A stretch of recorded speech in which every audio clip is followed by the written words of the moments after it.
নমস্কার বন্ধুরা, চলে এলাম নতুন একটা ব্লগ নিয়ে।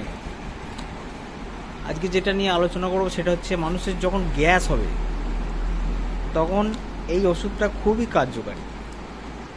অল্প টাকার মধ্যে কম টাকায় পুষ্টিকর খাদ্য। র্যানট্যাক 150 একটা খেয়ে নেবে, সকালে খালি পেটে একদম গ্যাস মুক্ত হয়ে যাবে। দ্বিতীয় জিনিস চলে এলাম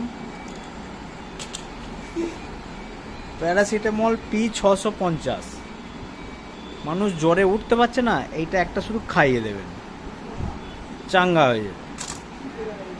মাথার যন্ত্রণা, মাথা ধরে বসে আছে, একটা গ্রেনিল ট্যাবলেট, ব্যাস। যদি মাইগ্রেনের বলেন, মাইগ্রেনের জন্য মাথার যন্ত্রণা অনেক মানুষের হয়, পুরুষ বলুন মহিলা বলুন, তখন খাবেন এই ট্যাবলেটটা। দেখিয়ে দিচ্ছি, ফ্লু হাব 10।